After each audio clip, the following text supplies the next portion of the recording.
My ex-wife brought her new clan to my cottage, but didn't know I had renovated it entirely.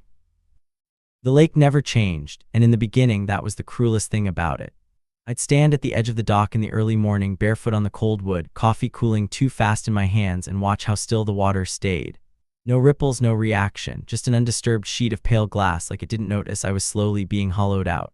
There were birds, the same ones, probably flitting between the reeds, calling out like nothing was wrong, like she hadn't left. Like I hadn't been emptied. The cottage sat a few steps back from the water, tucked under a slope of tall pines and crooked birch.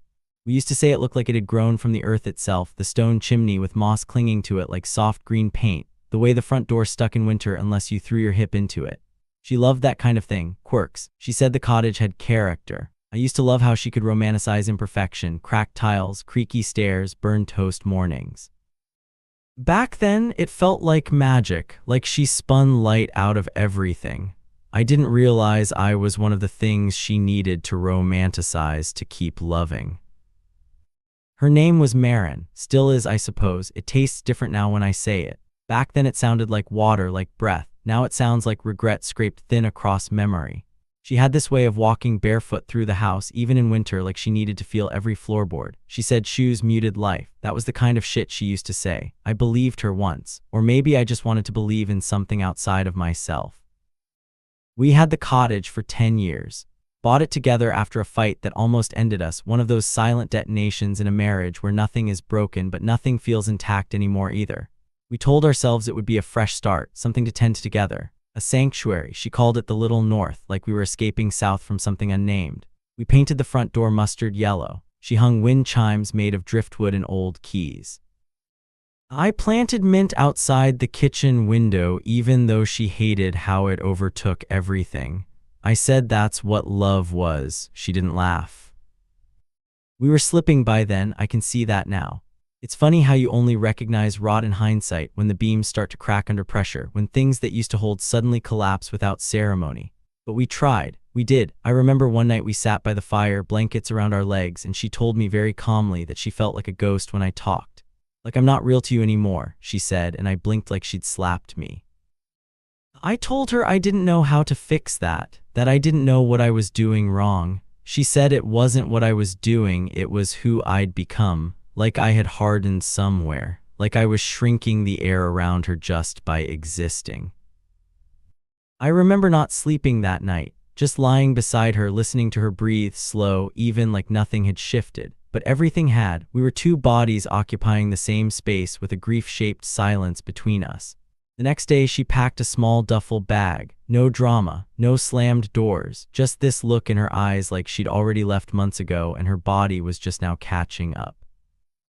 I just need some space, she said, zipping the bag. I don't think I can keep trying to live inside your silence. I didn't stop her, I don't know why. Maybe part of me wanted her to go, not because I didn't love her, but because I didn't know how to make her stay without betraying whatever was left of myself. She paused at the door like she was giving me one last chance to say something that would change it all, but I didn't have the words, not then, so she left. At first, I thought she'd come back, that it was temporary, a few days, a week, maybe 2. I kept her teacup by the sink, her scarf on the hook by the door. I even made the bed on her side like she'd want it, the extra pillow, the blanket folded at the edge just the way she liked. But weeks passed, then a month. Then one night, scrolling through my phone in a haze of bourbon and insomnia, I saw her. Someone had tagged her in a photo. It was taken on a rooftop at sunset. She was laughing, not the polite smile she reserved for public events, but the kind of open-mouthed, throw-your-head-back laugh she used to save for our best nights. There were people around her, 3, maybe 4. One man had his hand on her shoulder, his fingers curled like he knew exactly where they belonged. She was wearing the leather jacket I bought her for our 7th anniversary. The caption said something stupid like "New Adventures with My Favorite People." That was the moment, not when she packed the bag, not when she drove away. That was the moment something snapped in me. I got up unsteady, half-drunk, and walked to the kitchen. The backsplash had always been a point of contention. She wanted the tile. Vintage charm, she said. I hated it. Hated the floral pattern. Hated how it never quite matched the counters. Hated that I gave in. I picked up the hammer from the drawer, the one we used to use for picture frames and wobbly chair legs. I stared at it for a second, then at the wall, then I swung. The first hit was clumsy. The second was cleaner. By the fifth, I was breathing heavy, sweat breaking out on my neck, shards of tile cutting my hands. I didn't stop. I tore through the backsplash, then the cabinets. I moved like a man possessed, not angry, not even sad, just desperate. Like if I could destroy enough of what we built, I might find the version of myself I used to be buried underneath. By dawn, the kitchen looked like a crime scene. Cabinet doors hanging by one hinge. Tiles shattered across the floor like confetti at a funeral. My hands were trembling. Blood ran down my wrist and soaked into the cuff of my shirt. I sat down, back against the fridge, and stared at the wreckage, my heart pounding, my ears ringing, my body humming with this manic, aching grief that had no name. That's when I realized she wasn't coming back, not to me, not to this version of us. And if I stayed in the shell of what we'd built, I'd drown in the ghost of her. So I stood up, wiped my hands on my jeans, and walked to the closet where we kept the tools. I pulled everything out.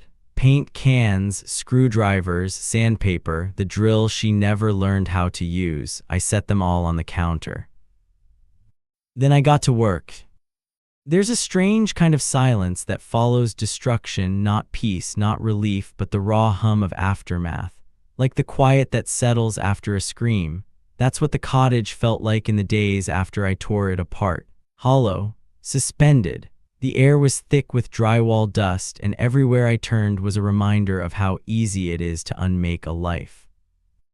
I slept on the floor for the first week. The mattress was too intact, too unchanged. It still remembered her shape. I couldn't bear that, so I dragged a blanket into the living room, curled up on the hardwood, and let the ache settle into my bones. My body hurt, my hands were cut and sore, and my back clenched every time I moved wrong. But it was good pain, physical pain, tangible, easier to name than the other kind. I stopped going into town. Couldn't stand the small talk, the sympathetic nods from shopkeepers who recognized us as a couple but didn't know the whole story. I imagined them whispering, "She left him, poor guy. Always seemed a bit too serious, didn't he?" I lived off whatever was in the pantry. Canned beans, instant noodles. I'd eat standing at the sink, not because I was in a rush, but because chairs felt too civilized, too human. I didn't feel human. I felt like something in between, like a bruise in the shape of a man. Some days I'd just stand in one room and stare. No thoughts, just air moving in and out of me. I'd watch dust move through the light like time suspended, and wonder how something so small could outlast everything we thought was permanent. And then, I don't know why, I picked up the sander. It was still on the floor from that first night. Her side table was there too, the one with chipped paint and a drawer full of old receipts and dried-up pens. I took the drawer out and dumped it, stared at the wood like it had been mocking me all along, and I started sanding. I didn't have a plan, I just needed movement. Friction, something to keep my hands busy so my mind wouldn't eat itself. The sander vibrated in my grip like a living thing. The sound filled the room, filled my head. The top layer of paint came off like dead skin. The smell of old pine rose up and hit me right in the chest. I hadn't smelled that in years, not since we bought it from that old man who said his wife used to do jigsaw puzzles on it every winter. I sanded until my arms burned. Then I started on the cabinets, then the trim. I didn't stop until the sun had moved from one side of the house to the other, like a witness slowly walking past the scene. I kept going the next day and the next. I ripped out the ugly overhead lighting and replaced it with track lights I found online. Ordered new drawer pulls, copper ones, something warm, something solid. I tore up the stained carpet in the bedroom and found hardwood underneath, warped and water damaged but real, honest, like me.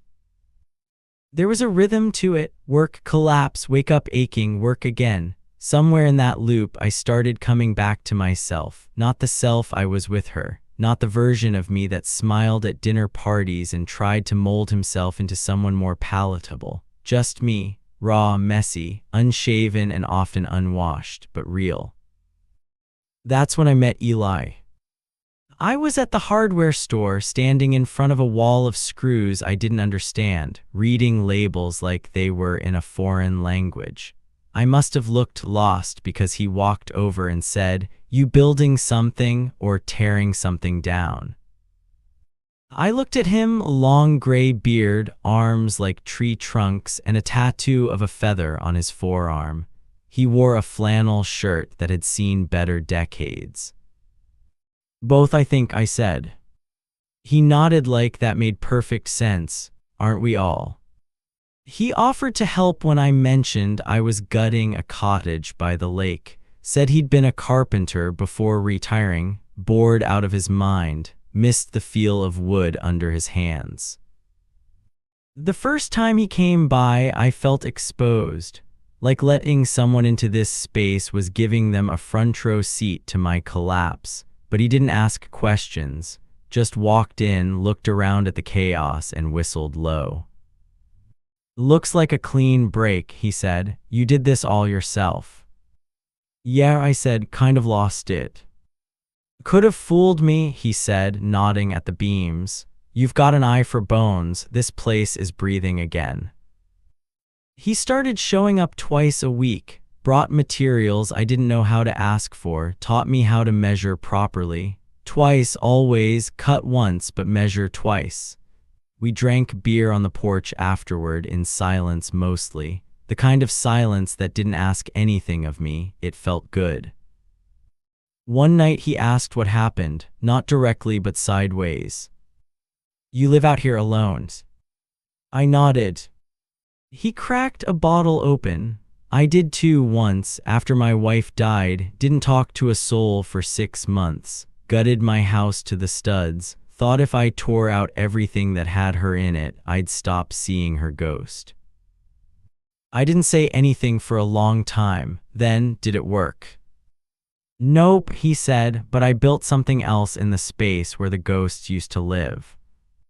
That stuck with me. I stopped trying to fix the cottage. Started thinking of it as something new, not a restoration, a reclamation. I bought dark paint colors she would have hated, refinished the floors by hand, installed a new wood stove that actually worked, not just for aesthetic. I even let the mint take over the side garden. It smelled like defiance, like taking back a piece of something no one could steal from me. I was still broken, still grieving, still waking up in the middle of the night with the echo of her laugh in my ears. But I was doing something with the pain, turning it into shelter, into motion. And for the first time in a long while, I started to feel like the man I might become, not the one she tried to love, not the one I pretended to be, but someone honest. Someone who could build something from ruins, even if it was just a crooked shelf, even if it was just a life held together with nails and stubbornness. I didn't know what was coming next. I didn't want to know, but the air in the cottage was different now. Warmer, realer. The ghosts were quieter. It was late spring when she came back. The kind of day where the air feels soft on your skin and the light sticks to everything like honey. I'd just finished sanding down the front steps and staining them with a rich chestnut color that made the whole place feel grounded, like it had finally grown into the earth instead of just sitting on top of it. I heard the tires on gravel before I saw the car, that low crunch that doesn't belong unless it's yours.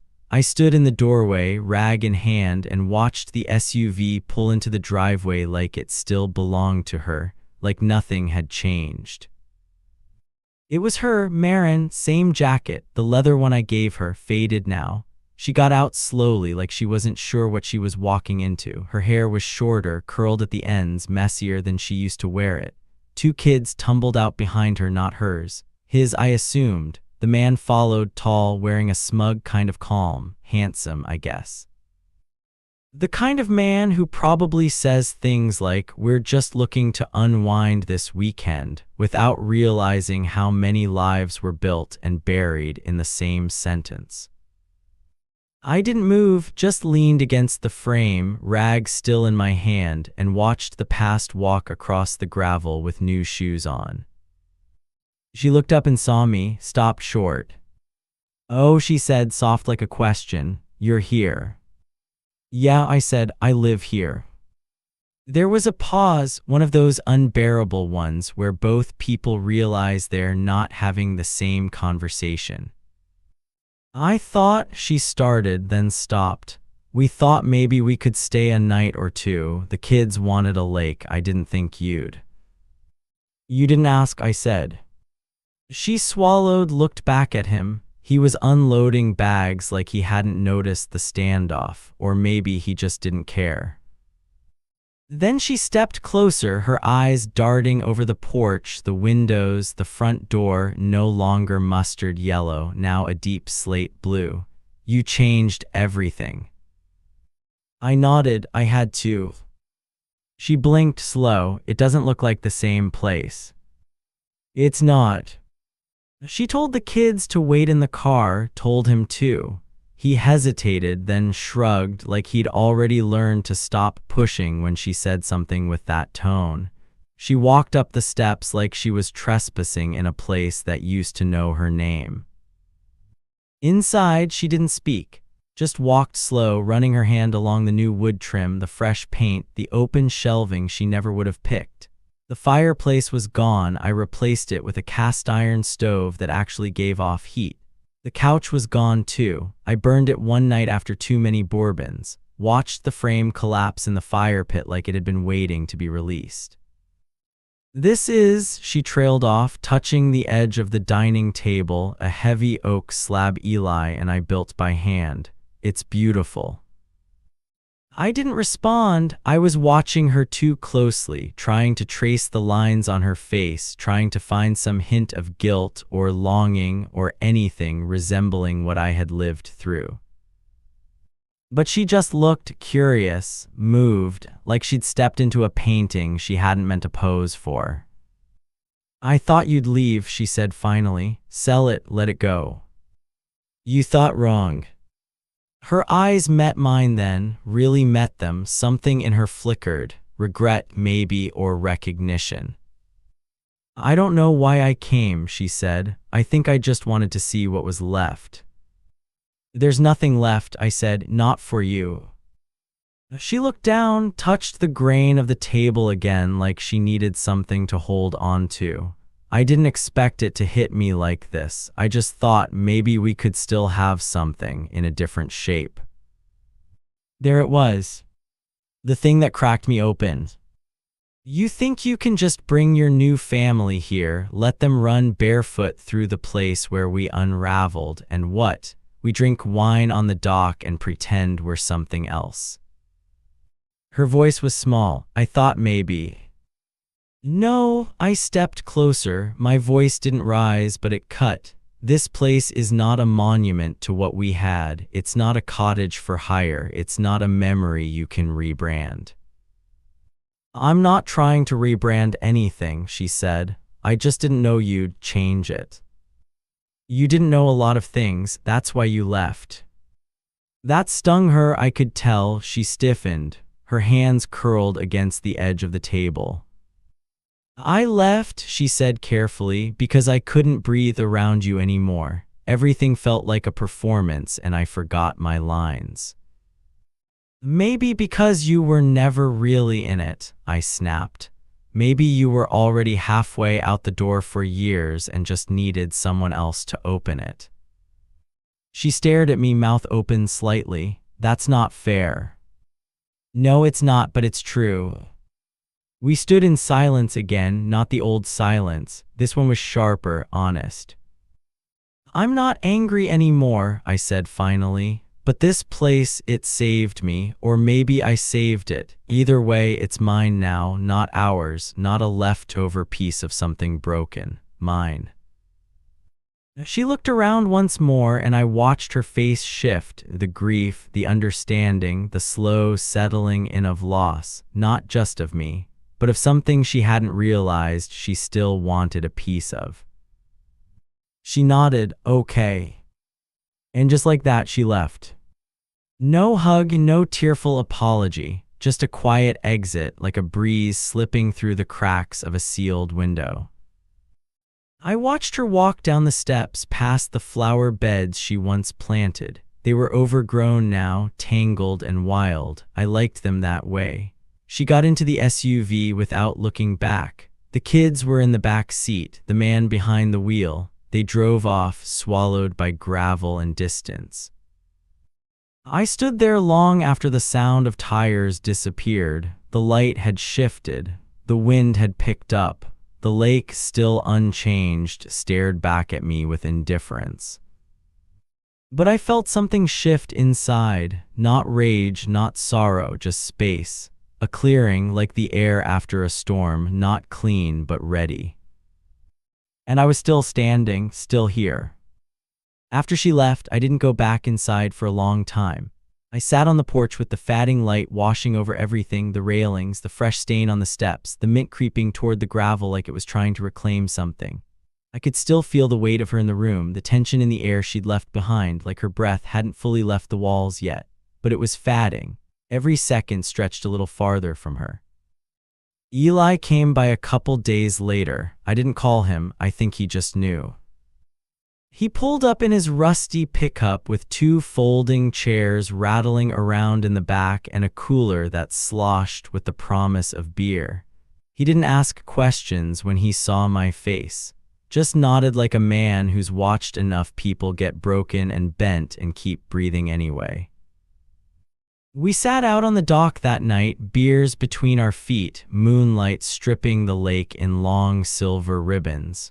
The kind of quiet that doesn't ask for words.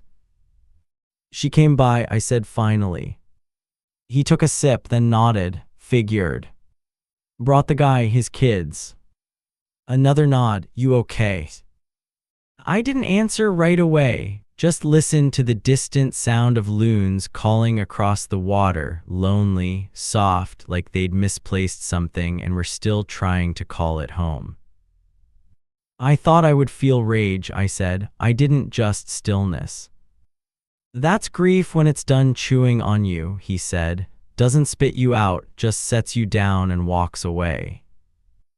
I don't know why, but I felt like crying then, not from pain, not from loss, but from the strange, aching relief of realizing I had survived it.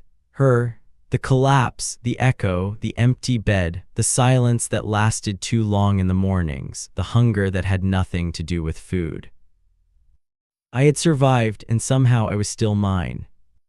Things changed after that, not dramatically, not the way movies like to pretend they do, but slowly, quietly, like moss growing over something that used to be raw. I started keeping a journal again, not the polished kind, just sentences, half-thoughts, observations. The mint is out of control. The wood stove creaks when the rain comes in. I like the smell of cedar when it's wet. Sometimes I'd write down memories that no longer hurt, the way she used to hum when she cooked, how she painted trees that all looked like dreams. I stopped trying to hate her. It took too much effort. The mornings became sacred again. I'd wake up early before the sun had fully opened its eyes and sit with a mug of black coffee and a worn blanket on the porch. The lake always there, still, undemanding. It never changed, and maybe that was the gift. Eli and I finished the shed. He taught me how to build a frame from scratch, how to trust the level instead of my eyes. Your eyes lie, he said, especially when you're tired or sad. Wood doesn't. I believed him. It became a kind of mantra. Wood doesn't lie, it just holds.